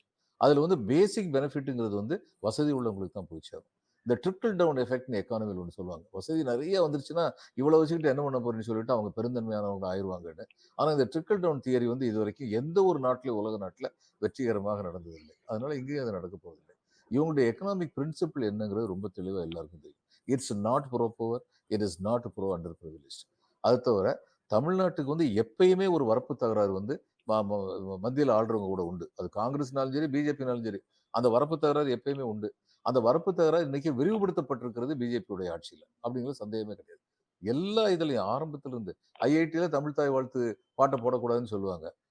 இவர் வந்து ஒரு தலைவர் வந்து பிஜேபி சேர்ந்த தலைவர் வந்து பெரியார் எவ்வளவு கேவலமா பேச முடியுமோ அவ்வளவு கேவலமா பேசுவார். இதெல்லாம் தேவையே கிடையாது. இப்படி எல்லாம் செஞ்சு தமிழ்நாட்டு மக்களுடைய ஆதரவு வளர்க்க முடியாது. அதனால சில தொகுதிகள்ல பொதுவா வந்து அண்ணாமலை எடுத்த முயற்சிகள்னால நோட்டாவுக்கு கீழே இனிமே ஓட்டு வாங்க மாட்டாங்க. நோட்டாவுக்கு கொஞ்சம் மேல ஓட்டு வாங்குவாங்க பிஜேபி. சில தொகுதிகள்ல வந்து திரு ராதாகிருஷ்ணன் சொன்ன மாதிரி தென்காசி மாதிரி சில தொகுதிகள்ல, தென்சென்னையில வந்து ஒரு சில பகுதிகள்ல, கோயம்புத்தூர்ல சில பகுதிகள்ல, கன்னியாகுமரியில வந்து சில பல பகுதிகள்ல அவங்களால அதிகமா வந்து ஓட்டு வாங்க முடியும் அப்படிங்கிறது உண்மைதான். இப்ப அதிமுக இல்லாத பாஜக அப்படின்னா அது காலத்தின் கட்டாயமா ஆயிடுச்சு. முதல்ல வந்து அண்ணாமலை எதிர்த்து இவர் வந்து ஸ்ட்ரைக் பண்ணி பார்த்தாரு எடப்பாடியார். ஆனா அதுக்கு அங்க மேலிடத்துல ஆதரவு இல்லைன்னு உடனே அப்ப எல்லாமே வந்து புரிஞ்சு வச்சுதான் அண்ணாமலையை பேச வைக்கிறாங்க. அவர் அண்ணாமலை தன்னந்தனியா பேசல அப்படின்னு சொல்லி பார்த்துக்கிட்டாரு. இனிமே அங்க நமக்கு இடம் கிடையாது. இருந்தோம்னா நம்ம வந்து சிவசேனாவுக்கு நடந்த கதி இது மாதிரி தான் நமக்கும் நடக்கும் அப்படிங்கிற இதுல வந்து அவர் வந்து தன்னந்தனியா வந்து போயிட்டாரு. போறதுதான் நமக்கு நல்லதுன்னு சொல்லி போனாரு. இப்போ அதிமுக இல்லாத பாஜக என்ன ஆகும்னா தொண்டர் பட்டாளமே கிடையாது. அது அமித்ஷா வந்து சொன்னாரு. டோர்ஸ் ஆர் ஆல்வேஸ் ஓப்பன் சொல்லி அந்த காலத்து எம்ஜிஆர் பாட்டு மாதிரி பனி இல்லாத மார்கழியா படையில்லாத மன்னவனா அப்படின்னு அவர் உணர்ந்திருந்தாரு. உணர்ந்து பேசி பார்த்தாரு. ஆனா அவர் மட்டும் அப்படி பேசினாரு. வேற யாருமே அப்படி பேசல. அதனால வந்து இன்னைக்கு உள்ள நிலைமை என்னன்னா இவங்க 2 பேரும் சேர்ந்திருக்காங்க. பல பேர் சொன்னாங்க இது சும்மா ஒரு டிராமா தான் முதல்ல சொன்னாங்க. எடப்பாடியாரே வந்து முதல்ல வந்து இவங்க பாஜக வந்து தனித்த முறையில ரொம்ப வேகமாக விமர்சிக்கல. பிரிஞ்சிட்டோம் அவ்வளவுதான். தாக்கம் தாக்குதல் இல்லாம இருந்தது. ஆனா இப்ப உள்ள நிலைமையில வந்து இவங்க வந்து திரும்ப சேர்றதுக்கான வாய்ப்புகள் அவ்வளவு அதிகமா கிடையாது. நம்பர் 1. அரசியல் ஆனா எது வேண்டுமானாலும் நடக்கலாம்ங்கிறது நிஜம்தான். லாஸ்ட் மினிட்ல வந்து என்ன சித்து வேலை நடக்கும் அப்படின்னு சொல்லி நமக்கு தெரியாது. நான் வந்து மாவட்ட ஆட்சியரா இருந்தபோது நாடாளுமன்ற தேர்தல் நடத்தியிருக்கேன், சட்டமன்ற தேர்தல் நடத்தியிருக்கேன், நகரசபை தேர்தல் நடத்தியிருக்கேன், ஊராட்சி மன்ற தேர்தலும் நடத்தியிருக்கேன். இதுல ஒரு விஷயம் பார்த்திருக்கேன். கேட்டக்லிஸ்மிக் இன்சிடென்ட் சொல்லுவாங்கல்ல, மனதை உலுக்கும் நிகழ்ச்சி ஏதாவது நடைபெற்றால் கம்ப்ளீட்டா சிம்பத்தி ஓட்டு போயிடும். அந்நியான பிரின்சிபல் இது ஒண்ணும் கிடையாது. Mrs Gandhi death, Rajiv Gandhi murder, MGR உடல்நலம் இல்லாம இருந்தது போது கம்ப்ளீட்டா சிம்பத்தி ஓட்டு போயிடும். அப்படி இல்லாத தருணத்துல எலெக்ஷன் முடிவு எப்படி ஆகுங்கிறத கடைசி ஒரு வாரத்துல தான் உறுதியா சொல்ல முடியும். தொகுதி வாரியா. இதுதான் உண்மை. நான் பார்த்த உண்மை. அதனால இங்கேயும் அதுதான் நம்பர் 1. நம்பர் 2 அதையும் தவிர இந்த 2 கட்சிகளுமே வந்து உள்ள வந்து என்ன செய்ய போறாங்க, என்ன கட்டாயம் இவங்களுக்கு வரப்போகுது அப்படிங்கிறது நமக்கு தெரியாது. இதுல முக்கியமான பாயிண்ட் என்னன்னா அதிமுகவும் பிஜேபியும் எந்த அளவுக்கு இந்த எலெக்ஷன்ல பெர்ஃபார்ம் பண்ண போறாங்கிறதுல பாமக வந்து ஒரு முக்கியமான இடத்துல இருக்க போறாங்க. அதுல சந்தேகமே கிடையாது. ஏன்னா அவங்களுக்குள்ள ஓட் பேங்க் அவங்க தாங்களே சுருக்கிக்கிட்டாங்க. வன்னியர் ஓட்டு அந்நியருக்கு இல்லைன்னு சொன்னதுனால அந்நியர்களை வந்து அவங்க வந்து அந்நியர்களா பார்த்துட்டாங்க. அதனால வந்து வன்னியர்ல வந்து அவங்களுக்கு செல்வாக்கு இருக்குங்கிறது உண்மை. அந்த செல்வாக்கு யாருக்கு போய் சேரும் அப்படிங்கிறது இன்னைக்கு வந்து ஒரு பெரிய பிக் கொஸ்டினா இருக்கு. 2 பக்கமே அவங்க வந்து தலையாட்டிட்டு இருக்காங்க. தேமுதிகலாம் ஒரு ஃபேக்டரே கிடையாது. போன தடவை 0.42% வாங்கினாங்க. இந்த தரம் வந்து தேமுதிக தொண்டர்கள் வந்து இவங்க இந்த அம்மையாருக்கு உறுதுணையா இருக்காங்கன்னு நான் நினைக்கல. வந்த கூட்டம் விஜயகாந்த் இறந்தபோது வந்த கூட்டம் விஜயகாந்த் என்ற தனி மனிதரின் நற்பண்புகளுக்காக வந்தது. அவருடைய அரசியலுக்காக வந்தது இல்லை. அவர் வந்து அரசியல் ஆரம்பிச்சது ரொம்ப நல்லா ஆரம்பிச்சாரு. ஒரு குடும்ப அரசியல மாறும்போது தொண்டர்கள் வந்து கலக்கம் அடைஞ்சாங்க. நாட்டளவில் அவங்களுக்கு வந்து சப்போர்ட் குறைஞ்சிருச்சு. அதனால அவங்க கேட்கறது அந்த அம்மா வந்து 10 தொகுதி கேட்கறாங்கிறாங்க, 15 தொகுதி கேட்கறாங்கிறாங்க. கனவு காண்பதற்கு எல்லோருக்கும் உரிமை இருக்கிறது அப்படிங்கிறனால அதை பத்தி நம்ம அதிகமாக பேச வேண்டியதில்லை. ஆனா அது அது ஒரு ஃபேக்டர் கிடையாது. அந்த பொலிட்டிக்கல் பார்ட்டி யாருகிட்ட இருந்தாலும் அது ஒரு ஃபேக்டர் கிடையாது. பாமக ஒரு முக்கியமான ஃபேக்டர் வந்து இருக்கும். அது வர்றதை பொறுத்து பாஜக வந்து அவங்க வந்து 7% வாங்குவாங்களா, 5% வாங்குவாங்களா அப்படிங்கிறது வந்து நம்மளால பார்க்க முடியும். அதிமுகவுக்கு சிக்கல் தான் இருக்கு எப்படி பார்த்தாலும். ஏன்னா இவங்க என்ன எதிர்பார்த்தாங்கன்னா பாஜக விட்டு விலகிருந்தா மதவாத கட்சியை விட்டு விலகிட்டு வந்துட்டாங்கன்னு சொல்லி திமுகவில் இருந்து இவங்க வருவாங்கன்னு சொல்லி எதிர்பார்த்தாங்க. அல்லது திமுகவுக்கு கூட்டணி கட்சிகள் இன்னும் அதிக அழுத்தம் கொடுப்பாங்கன்னு எதிர்பார்த்தாங்க. 2வது விஷயம் நடக்குது. அது ஒவ்வொரு சமயம் நடக்கும். ஆனா அந்த அழுத்தம் மிக சுமூகமாக பேசி முடிக்கப்படும் அப்படிங்கிற சூழ்நிலை தான் இன்னைக்கு வரைக்கும் நிலவுது.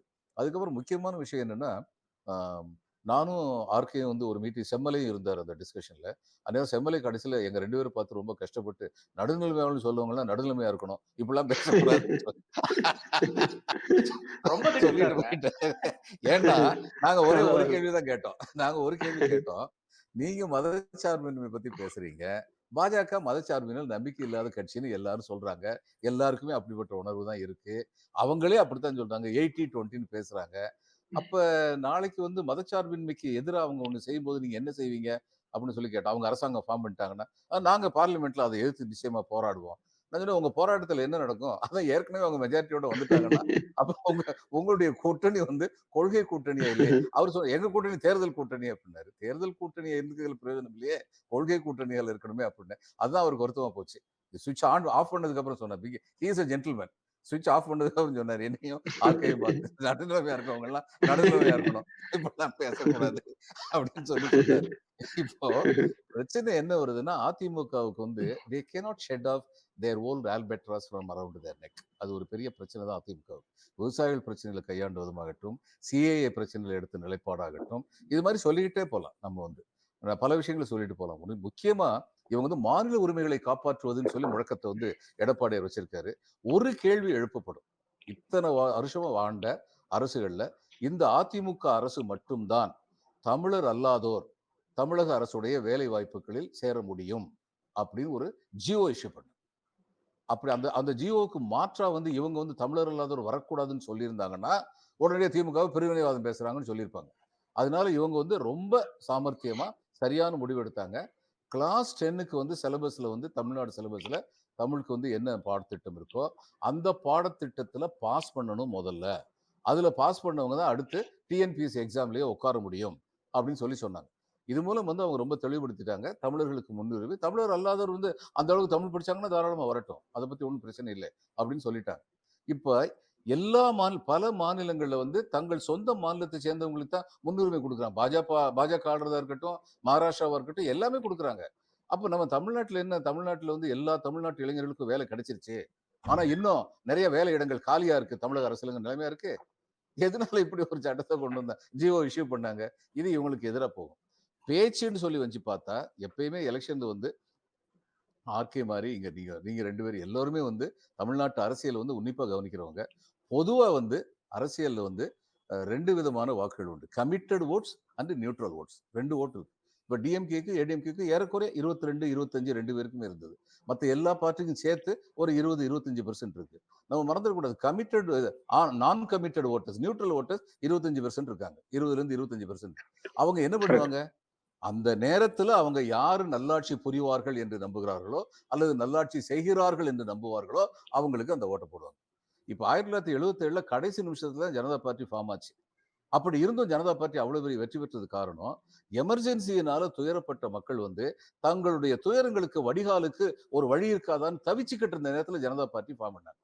ஆனா இன்னைக்கு தமிழ்நாட்டுல இந்த 2.5 வருஷ ஆட்சியில திமுக மேல அப்படிப்பட்ட பெரிய அதிருப்தி எதுவும் கிடையாது.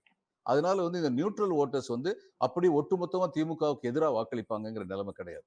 அதனால இன்னைக்கு வந்து பார்த்தா அதிமுகவுக்கு வந்து உள்ள சிக்கல், திமுகவை எதிர்த்து இவங்க என்ன அரசியல் பண்ண போறாங்க? திமுக வந்து மகளிருக்கு வந்து உரிமை தொகை கொடுத்துருக்காங்க. அது உதவித்தொகைன்னு சொல்லி மத்திய பிரதேசம் சொன்னாங்க. இங்க உரிமை தொகைன்னு சொன்ன ரொம்ப அழகா சொன்னாங்க. அடுத்து வந்து இந்த பஸ் பிரயாணத்துல வந்து அவங்களுக்கு வந்து ஃப்ரீ டிராவல்னு சொல்லி கொடுத்துருக்காங்க. மாணவர்களுக்கு அளிக்கப்பட்ட திட்டங்கள், அந்த பிரேக்ஃபாஸ்ட் கொடுக்கறதுங்கிறது ஒரு எந்த சார்பும் இல்லாத ஒரு பொருளாதார நிபுணர் இன்னும் 10 ஆண்டுகள்ல வந்து ஒரு சர்வே பண்ணாருன்னா இந்த பிரேக்ஃபாஸ்ட் ஸ்கீம் வந்து எந்த அளவுக்கு ஏழை எளியவர்களுக்கு உதவியது, அதன் காரணமாக டிஸ்ட்ரிபியூட்டிவ் ஜஸ்டிஸ் நடந்தது, அதன் காரணமாக ஒருங்கிணைந்த வளர்ச்சி இன்னும் வலிமை பெற்றது அப்படின்னு பேசுவாங்க. அதுல சந்தேகமே கிடையாது. அப்ப இவ்வளவு காரியம் அவங்களுடைய ஆட்சியில குறையில இல்லை, எந்த ஒரு ஆட்சியுமே குறையில்லாம இருக்கிறது கிடையாது. வெங்கை வேலை பத்தி பேசலாம், செப்பரேட் ஸ்பொராடிக் இன்சிடென்ட்ஸ் பத்தி பேசலாம், கண்டிப்பா பேசலாம். ஆனால் ஒட்டுமொத்தமா பார்த்தா இந்த ஆட்சி வந்து எப்படி இருந்திருக்கு அப்படின்னு சொல்லி பார்த்தா, குணம் நாடி குற்றமும் நாடி அவற்றுள் மிக நாடி மிக்க கொள்ளல் சொல்லி சொல்லுவாங்க. சிறு குறு தொழில்கள் வந்து அதிகமாக தொந்தரவுக்கு உள்ளாகிறார்களா இல்லையா அப்படிங்கிறது ஒரு பெரிய கேள்வி. அதுல இவங்க எப்படி பண்ணியிருக்காங்கன்னு அந்த சிறு குறு தொழில் நிபுணர்கள் தான் சொல்லணும், உரிமையாளர்கள் தான் சொல்லணும். பொதுமக்கள் மத்தியில வந்து நான் பார்த்தேன்னா பரவலாக இவர்கள் செய்த காரியங்கள் வரவேற்பை பெற்றிருக்கின்றதுங்கிறதுல சந்தேகமே கிடையாது. முக்கியமான விஷயம், இந்த மாதிரி ஃப்ளட் வந்தது, இவங்க வந்து ஃப்ளட் வந்ததுக்கு அப்புறம் ரிலீஃப் கொடுக்க மாட்டேன்ட்டாங்க. டிசாஸ்டர் மேனேஜ்மெண்ட் ஆக்ட் படி அந்தந்த ஸ்டேட்டுக்கு வருஷம் சின்ன சின்ன டிசாஸ்டர் வந்துகிட்டு தான் இருக்கும். அதுக்காக பணம் வந்து அலோகேட் பண்ணியிருக்காங்க. அதையும் தவிர பெரிய பேரிடர் வந்தா சென்ட்ரல் பூல் உள்ள பணத்துல இருந்து கொடுக்கணும் அப்படின்னு டிசாஸ்டர் மேனேஜ்மெண்ட் ஆக்டே சொல்லியிருக்கு. இவங்க வந்து ஸ்டேட் பூலுக்கு கொடுக்க வேண்டிய பணத்தை மட்டும்தான் கொடுத்தாங்க. கொடுத்துட்டு சென்ட்ரல் பூல் இருந்து இது வரைக்கும் ஒரு பைசா கூட கொடுக்கல. ஆனால் இவங்க சும்மா இருந்தாங்களா? ஒரு வீடு இருந்தவங்களுக்கு வந்து திருநெல்வேலி தூத்துக்குடியில 6000 பேருக்கு கொடுக்கணும்னா கடன் வாங்குறதுக்கு தயாரா இருந்தாங்க. அடுத்து வந்து ரொம்ப கடன் வாங்குறாங்கன்னு பேசினாங்க. இதெல்லாம் வந்து பொருளாதாரம் இன்னைக்கு புரியிற மக்களா இருக்கிறதுனால அவங்க என்ன நினைப்பாங்கன்னா, இந்த மாதிரி ஒன்றிய அரசு இடைஞ்சல் பண்ணும்போது கூட இவங்க தங்களால முடிஞ்ச முயற்சியை மேற்கொள்றாங்க அப்படின்னு தான் பார்ப்பாங்க. அதனால இன்னைக்கு வந்து இவங்க அதிமுக எதிர்பார்த்த அளவுக்கு திமுக கூட்டணியில வந்து எந்த பிரேக் டவுனும் நடக்கல. நடக்கிறதுக்கான வாய்ப்பும் கிடையாது. ஏனென்றால் அது வந்து ஒரு கொள்கை கூட்டணி. பேசிக் இஷ்யூல மதச்சார்பின்மை ஆகட்டும், ஒருங்கிணைந்த வளர்ச்சி ஆகட்டும், ஏழை எளியவருக்கு உறுதுணையாக இருக்க வேண்டும் என்று கம்யூனிஸ்ட் கட்சிகள், விடுதலை சிறுத்தைகள், காங்கிரஸ் கட்சி, திமுக இவங்க எல்லாருக்கும் கருத்து மாறுபாடு கிடையாது. அதனால அந்த கூட்டணி அவ்வளவு சீக்கிரமா உடையறதுக்கான வாய்ப்பு கிடையாது. அதனால வந்து நான் இப்ப நினைக்கிறேன், இவங்க எதிர்பார்த்தது அதிமுகவுக்கு நடக்கல. பாஜக விட்டு வந்ததுனால. இவங்க போனதுனால பாஜகவுக்கு வந்து வாலண்டியர்ஸ் கிடைக்கல. ஒரு காலத்துல இவர் வந்து தமிழக முன்னேற்ற முன்னணின்னு சிவாஜி கணேசன் வந்து ஒரு பார்ட்டி ஆரம்பிச்சாரு. அந்த பார்ட்டிக்கு வந்து வீரப்பன் ஒரு ஜோக் ஒன்று சொல்லுவாங்க. வீரப்பன் சொன்னாரு 60 சீட் உங்களுக்கு கொடுக்குறோம்னாராம். உடனே இவர் கேட்டாரு 60 சீட்டா? அதுக்கு செலவழிக்கிறதுக்கு யார்கிட்ட பணம் இருக்குன்னாராம். அதெல்லாம் நாங்க பாத்துக்கிறோம். நீங்க 60 சீட்டு எடுத்துக்கங்கன்னாராம். இப்ப தொண்டர் வேணுங்க அப்படின்னாராம். தொண்டர்ல எங்க தொண்டர் இருக்காளுங்க 60 சீட் நாங்க தொண்டர்கள் அனுப்பி வைக்கிறோம் என்ன கஷ்டம்னாராம். சிவாஜி உடனே நன்றியறதலோட சொன்னாராம். இவ்வளவு பண்ணிட்டீங்க கேண்டிடேட்டும் கொஞ்சம் அனுப்பி வச்சிருங்க பிரயோஜனமா இருக்கும் அப்படி சொல்ல அப்படி சொன்னா சொல்லுவாங்க. பாஜகவுக்கு அந்த அளவுக்கு நிலைமை இல்லைனாலும் ஆனா சிரமங்கள் அதிகமா இருக்குங்கிறது நிஜம்தான். அதனால இவங்க 2 பேரும் தனியா இருக்கிறதுனாலயும் இவங்களுக்கு ரொம்ப பெரிய பிரயோஜனம் இல்லை. சேர்ந்து இருக்கிறதுனாலயும் பெரிய பிரயோஜனம் இல்லைங்கிறது இன்றைய நிலவரம். இன்னும் 100 நாள்ல என்ன சித்து வேலை நடக்கும்னு தெரியாது. இன்னைக்கு உள்ள நிலவரத்துல இவங்களுக்கு வந்து கூட்டணி சொல்லி பெருசா அதிமுகவுக்கு இன்னும் ஃபார்ம் ஆகல. பிஜேபிக்கும் ஃபார்ம் ஆகல. அங்க உள்ள கூட்டணி வந்து வலிமையான கூட்டணியா இருக்கு திமுக கூட்டணி. அவங்களுடைய வெற்றி வாய்ப்புகள் தான் அதிகம் நினைக்கிறேன். இது டிவியில சொல்ற மாதிரி இது இந்த வாரத்து நிலைமைன்னு சொல்ற மாதிரி இருக்கு. இல்ல நான் அதை ஊட்டித்தான் நானும் பேசணும்னு நினைக்கிறேன். ஏன்னா இப்போ வந்து இந்த ஒரு தருணத்துல பாத்தீங்கன்னா கமிட்டட் ஓட்டர்ஸ் டெஃபினட்டா வந்துருவாங்க. திமுகவினுடைய கமிட்டட் ஓட்டர்ஸ், அதிமுகவினுடைய கமிட்டட் ஓட்டர்ஸ், பாஜகவினுடைய கமிட்டட் ஓட்டர்ஸ் எல்லாரும் வந்து டெஃபினட்டா வாக்களிப்பார்கள். அதுல மாற்றுக்கிறது இருக்க முடியாது.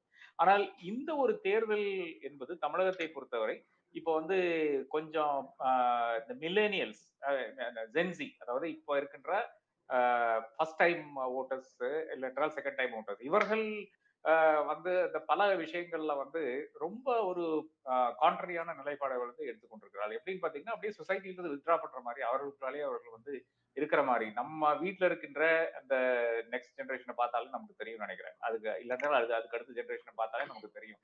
குறிப்பாக காலையில படிப்பு முடித்தவர்கள், இல்லை என்றால் வேலை தேடிக் கொண்டிருக்கிறவர்கள், இல்லை என்றால் புதிதாக வேலையில வந்தவர்கள், அவர்களுக்கு இந்த அரசியலோடு அந்த அளவுக்கு ஈடுபாடு கிடையாது. பல இடங்கள்ல என்ன பாக்குறாங்க பாத்தீங்கன்னா ஃபர்ஸ்ட் அப்பா அரசியல் இருக்கிறாரு, அப்புறம் மகன் வந்துருவாரு, அதுக்கு பேரன் வந்துருவாரு, இந்த மாதிரி ஒரு வழியும் இருக்கிறது. இல்லை என்றால் என்ன ஆகுதுன்னு பாத்தீங்கன்னா இளைஞர்கள் வந்து அரஸ்ட் பண்ணக்கூடிய, இல்லை என்றால் பல இம்பாக்ட்ஃபுல் இஷ்யூஸ் நடக்கின்ற அந்த இடத்துல வந்து அவங்களை பயங்கரமா ட்ரோல் பண்ணக்கூடிய விஷயங்கள். இந்த மலாலானுடைய அந்த நோபல் பிரைஸ் வின் பண்ணாலும் சரி, கிரேட்டா தர்பர்களுடைய கேஸ் ஆனாலும் சரி, இங்க திஷா ரவியினுடைய கேஸ் கூட. அப்ப இந்த விஷயங்கள்னால அவர்கள் கூட ஸ்டேட்டோட ஒரு பெரிய ஒரு ஈடுபாடு இல்லாத ஒரு இது நான் பார்த்து கொண்டிருக்கிறேன். அந்த ஒரு பாப்புலேஷனை வந்து அணுகி நீங்க வந்து அரசியலுக்கு வர வேண்டும் என்று இன்னமும் நம்ம நாட்டுல வந்து உணர்த்த முடியவில்லை. அதற்கான ஒரு கேரக்டர் இன்னும் வரவில்லை. இப்போ இந்த இன்ஸ்டா இன்ஃபுளுசர்ஸ் எல்லாம் இருக்காங்க. அவர்கள் கூறினால் கூட பல விஷயங்கள் இந்த பசங்க செய்வாங்க. பட் அப்படி இருந்தால் கூட ஒரு தேர்தலுக்கு வந்து வாக்களிப்பார்கள்னு பாத்தீங்கன்னா நானும் ஒரு எங்க போனாலும் எங்க அந்த யங்ஸ்டர்ஸ் இருக்கிற மத்தியில வந்து எனக்கு தெரிஞ்ச பசங்க கூட உட்கார்ந்து நின்று பேசும்போது எனக்கு தென்பட்ட விஷயம் என்னன்னு பாத்தீங்கன்னா, நீங்க ஓட்டர் ஐடி வாங்கியிருக்கலாம் கேட்டா ஓட்டர் ஐடி வாங்கியிருக்காங்க, அது பண்ணியிருக்காங்க, பலரும் வந்து செய்திருக்கிறார்கள். ஆனா வாக்களிப்பீர்கள்னு கேட்டா அது அன்னைக்கு என்ன டிசிஷன் கூட்டாக என்ன டிசிஷன் எடுப்பாங்களோ, இல்லை என்றால் நாங்க எங்க இருக்கிறோமோ அதை பொறுத்து இருக்கும். இப்போ ஒரு லாங் வீக்கெண்ட்னா நாங்க வந்து வேற எங்காச்சும் டூர் போயிடுவோம், இந்த மாதிரியான விஷயங்கள் வந்து பல இடங்கள்ல கேட்டிருக்கேன். அப்ப இந்த கமிட்டட் ஓட்டர்ஸ் வரக்கூடிய அந்த வாய்ப்பு இருக்கிறது தேர்தலுக்கு. அதை தாண்டி இந்த பாலசந்திரன் சார் குறிப்பிட்ட அந்த ஒரு நான் கமிட்டட் வாக்கர் 25% இருக்காங்கன்னு சொன்னீங்களா, அதுல இருந்து எத்தனை பேர் வருவார்கள் என்ற அந்த ஒரு பெரிய ஒரு கொஸ்டின் இருக்கிறது. அது தேர்தல் ஒட்டி தான் தெரியும். பட் பெரிய இஷ்யூ இல்லாதனால இப்போ வந்து ஒரு 2004 மாதிரி ஒரு பெரிய இஷ்யூ, அதாவது அரசாங்க ஊழியர்கள் எல்லாம் வீட்டுக்கு அனுப்புறதோ, இல்லை 77 மாதிரி ஒரு பெரிய இஷ்யூவோ, இல்லை என்றால் ராஜீவ்காந்தியினுடைய படுகொலைக்கு பிறகு வந்த அந்த விஷயமோ, அந்த மாதிரி ஒரு ஒரு ஒரு பெரிய ஒரு டிஃபைனிங் இஷ்யூ கிடையாது என்ற ஒரு இடம் இருக்கிறது. இன்னைக்கு ஜனநாயகத்துக்கு அவ்வளவு பெரிய ஒரு அச்சுறுத்தல் இருக்கின்ற விஷயம் கூட பசங்க வந்து அவ்வளவு ஒரு பொருட்டாக நினைக்கவில்லை என்றால் அவங்களுக்கு ஈடுபாடு கிடையாது. அரசியலோடு ஈடுபாடு வைக்க வேண்டாம் என்று நினைக்கின்ற ஒரு பெரிய ஒரு கூட்டம் இருக்கிறது. அப்ப என்னை பொறுத்தவரை வந்து திமுகவினுடைய ஓட் பேங்க் வெர்சஸ் அதிமுகவினுடைய ஓட் பேங்க், என்னை பொறுத்தவரை திமுகவினுடைய ஓட் பேங்க் கொஞ்சம் பெரிதாக இருக்கிறது. அப்போ போன முறை 2019 வருகின்ற அந்த மெஜாரிட்டி வரவில்லை என்றால் கூட ஒரு சிறிய வாக்கு வித்தியாசத்துல 1000 ஓட்டு இல்லை என்றால் 10,000 ஓட்டு அந்த ரேஞ்சில் வந்து சிலர் வெற்றி பெற கூட அந்த வாய்ப்பு இருக்கிறது. என்னை பொறுத்தவரை வந்து அது திமுக காங்கிரஸ் கூட்டணியினுடைய அந்த பக்கமாக இருக்கும் என்று நான் கருதுகிறேன். அடுத்ததாக இந்த அதிமுக மேல என்ன இம்பாக்ட், பாஜக பிரிந்து போனதுனால அதிமுக மேல என்ன இம்பாக்ட் கேள்வி நிச்சயமாக இருக்கிறது. என்ன அதாவது இப்போ அதிமுக வந்து ரீடிஃபைன் பண்ணி கொண்டிருக்கிறது. இப்ப அதிமுக அந்த என்ன தவறுகளை செய்யும் என்றுதான் பார்க்க வேண்டியதா இருக்கு. இப்ப எஸ்டிபிஐ கூட போய் சேர்றது என்னை பொறுத்தளவுல ஒரு தவறாகத்தான் நான் காண்கிறேன். என்றால் அது இம்மீடியட்டாக வந்து ஒரு ஒரு குரூப் முஸ்லிம்ஸ்குள்ளால் இருக்கின்ற ஒரு குரூப்பை மட்டும் அதை வந்து அரவணைக்கின்ற ஒரு போக்காகத்தான் அவர்கள் பார்ப்பார்களே தவிர நிச்சயமாக அது அனைவரையும் ஒன்றாக அரவணைக்கின்ற ஒரு போக்காக மக்கள் பார்க்க மாட்டார்கள். டெஃபினட்டாக திருநெல்வேலி தென்காசி சைட்ல வந்து எஸ்டிபிஐக்கு வந்து நல்ல ஸ்ட்ரென்த் இருக்கிறது, அதுல மாற்றுக்கிறது இருக்க முடியாது, ராம்நாட்ல இருக்கிறது. பட் அப்படி இருந்தால் கூட அது ஒரு ஒரு அந்த ஒரு பெல்ட்ல மட்டும்தான் இருக்கிறது என்ற உண்மை நிலை இருக்கிறது. இதே மாதிரி எஸ்டிபிஐ வந்து கர்நாடகத்திலையும் ஒரு ஸ்பாயில் ஸ்போர்ட் விளையாடக்கூடிய ஒரு இடத்துல தான் இருந்தார்கள் போன அசம்பிளி தேர்தலில். ஆனால் அந்த தருணத்துல வந்து அங்க இருக்கின்ற சிவில் சொசைட்டி குரூப்ஸ் தான் எஸ்டிபிஐ வந்து உங்களுக்கு டெஃபினட்டாக நீங்க ஜெயிக்க முடியும் என்று தெரிஞ்ச இடங்கள்ல மட்டும்தான் நீங்க கண்டெஸ்ட் பண்ணும் என்று வலியுறுத்தினார்கள். அதன் பிறகு வந்து அவர்கள் அந்த இதுக்கு கட்டுப்பட்டு நடந்தார்கள் அங்க கர்நாடகத்தை பொறுத்தவரை. அப்ப அந்த டைம்ல வந்து ரொம்ப பேக்ஃபுட்ல கூட இருந்தாங்க, பெரிய சவால்களை கூடிய ஒரு இடத்துல இருந்தார்கள் எஸ்டிபிஐ. அப்ப அது அதிமுகவை பொறுத்தவரை அதிமுகவுக்கு வந்து நேஷனல் நேரேட்டிவ் வந்து செட் பண்ண முடியாத ஒரு சூழ்நிலை இருக்கிறது. பாஜக தான் அங்க வர வேண்டும் என்று பேசினால் அப்ப நீங்க பாஜகவுக்கு பி டீமா என்ற கேள்வி வந்துடும். அப்புறம் நீங்க எதுக்கு பாஜக கூட்டணிக்கு வெளியா இருக்கிறீங்க என்ற கேள்வி வரும். நரேந்திர மோடி தான் பிரதமர் சொன்னா அதுக்கும் பிரச்சனை வரும். ஏனென்றால் அது நரேந்திர மோடி வந்து பாஜகவை தாண்டின ஒரு மனிதர் கிடையாது இல்லையா, அவரும் அந்த சிம்பிள் தான் கண்டெஸ்ட் பண்ணணும், லாட்டஸ் சிம்பிள் தான் இருக்கணும். அந்த ஒரு பிரச்சனை வந்து அதிமுக இருக்கிறோம். அதே நேரத்துல வந்து நீங்க ராகுல் காந்தியோ இல்லைன்னா மல்லிகார்ஜுன் கார்கேயோ பிரதமராக வர வேண்டும் என்று சொல்ல முடியாது. அப்ப மக்களிடம் இந்த ஸ்பேஸ் எப்படி நெகோசியேட் பண்ண போகுது அதிமுக என்ற கேள்வி இருக்கிறது பாஜக இல்லாத அந்த தருணத்தில். அதே மாதிரி பல அழுத்தங்கள் வந்து அதிமுக மேல இப்ப இல்லாத ஒரு விஷயமாக இருக்கு பாஜக இல்லாதனால. ஏனென்றால் இன்னும் கொஞ்சம் ஃப்ரீயா டிசைட் பண்ணலாம், மூவ்மெண்ட் ஆனாலும் சரி. இப்போ வந்து ஒரு ஹிந்து அமைப்புக்கு எதிராக பேசுவதோ இல்லை என்றால் ஒரு முஸ்லீம் அமைப்பை வந்து அரவணைக்கிறதோ இல்லை என்றால் லோக்கல் சர்ச்சில் போய் உட்கார்ந்து நீங்க பல இடங்கள்ல இப்ப பல தென் மாவட்டங்கள்ல வந்து நீங்க சர்ச்சுக்கு போனா தான் ஓட்டு வரும் எல்லாம் இருக்கிறது. நீங்க கேண்டிடேட் போய் அங்க போய் நின்று வாக்கு கோர வேண்டும் எல்லாம் இருக்கிறது. சிலர் செய்ய மாட்டார்கள், கனிமொழி போன்றவர்கள் வந்து செய்ய மாட்டார்கள். அதே நேரத்தில் பலரும் செய்து கொண்டுதான் இருக்கிறார்கள். அப்ப அந்த கட்டாயங்களுக்கு வந்து நிச்சயமாக வழங்கக்கூடிய ஸ்பேஸ் கிடைக்கும் அதிமுகவுக்கு. நிச்சயமாக பாஜக இல்லாத ஒரு அதிமுக என்பது ஒரு பெரிய ஸ்பேஸ் இருக்கிறது. இது கட்சியை வளர்க்கக்கூடிய ஒரு எக்ஸசைஸ் தான் நான் பார்க்கிறேன். ஒன்றும் பெருசாக இப்ப 2014 வந்து அத்தனை பேரை வந்து அனுப்பி அங்க இப்போ இன்ஃப்ராக்டர்ஸ் தான் போச்சு. அப்ப இப்ப எப்படி இந்த முறை வந்து திமுக அனுப்பி இன்ஃப்ராக்டர்ஸா போச்சு, இடத்தால் அதே மாதிரி தான் நம்ம 2014 அனுப்பியும் ஆயிட்டு. பட் அப்படி இருந்தால் கூட இது ஒரு பார்ட்டி பில்டிங் எக்ஸசைஸ். அதாவது ஜெயலலிதா இல்லாத எம்ஜிஆர் இல்லாத அதிமுகவும் அதிமுக தான், அதே கொள்கைகளுக்காகத்தான் நிலை கொள்வது என்ற அந்த ஒரு அடிப்படையில் வந்து நிச்சயமாக கட்சியை வந்து ஒரு புது ஒரு உருவம், ஒரு new form of ADMK emerge பண்ணக்கூடிய ஒரு வாய்ப்பாக நான் அதை பார்க்கிறேன். அது கடைசியாக இப்ப தினகரனுடையும் அதே மாதிரி சசிகலாவுடைய ஸ்டாண்ட் என்ன என்று நமக்கு இன்னும் தெரியவில்லை. நாளைக்கு வந்து சசிகலா அம்மையார் வந்து தன்னுடைய இல்லத்துக்கு குடி செல்கிறார். ஜெயலலிதாவுடைய அந்த பிறந்த நாளை ஒட்டி அவர்கள் வந்து குடி போகிறார். அப்போ அதுவும் ஒரு ஈவெண்டாக அதை வந்து அவர்கள் வந்து உருவாக்க வேண்டிய அந்த கட்டாயம் என்னன்னு பாத்தீங்கன்னா வேற ஒன்றும் கிடையாது. நானும் இருக்கிறேன், அரசியல் இருக்கிறேன் என்ற அந்த மறுபடியும் ஆணித்தனமாக பேசுகின்ற ஒரு விஷயமாகத்தான் நான் அதை பார்க்கிறேன். அப்போ ஓபிஎஸ் அதே மாதிரி சசிகலா அதே மாதிரி தினகரன் இவர்களுடைய அந்த 3 நபர்களும் வந்து இப்ப பாஜகவோட போறார்களா இல்லை தனித்து நிற்கிறார்களா இல்ல இது ஒரு பெரிய பொருட்டு கிடையாது, லோக்சபா தேர்தலில் வந்து இருக்க வேண்டிய அவசியம் கிடையாது என்று நினைத்து விலகி நிற்கிறார்களா என்று தெரியாது. அது என்னதான் ஆனாலும் நிச்சயமாக அதிமுகவை பொறுத்தவரை அவர்கள் விலகி நின்றார்கள் என்றால் அது அதிமுகவுக்கு சாதகமாக இருக்கும் என்று சொல்லி நான் முடித்துக் கொள்கிறேன்.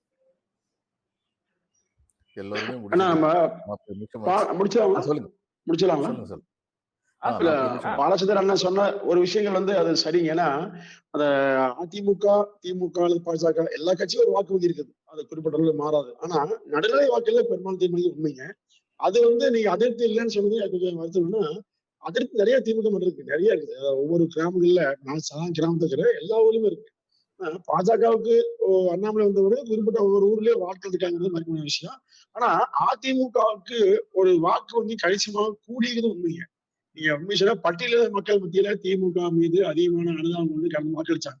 இந்த மாதிரி மிகப்பெரிய அதிருப்தி. அந்த வாக்குல நிச்சயமா அதிமுக வருங்க. கிராமங்கள் நானே எங்க ஊர்லயே பாக்குறேன். போன முறை திமுக நான் போட்டாங்க. இந்த முறை இந்த முறை அதிமுக அதிருப்தி ஏன்னா அதிருப்தி இல்லைன்னு நீங்க சொல்றேன். சொல்றீங்க அது நீங்க சொல்ற உண்மை. அதை புரிஞ்சு பெருமளவு கொஞ்சம் புரியுது. அதனால நடுநிலை வாக்குகள் நீங்க சொல்றது மிகவும் 100க்கு 100 சரி. எப்பவுமே அதுதான் தீர்மானிக்குங்க.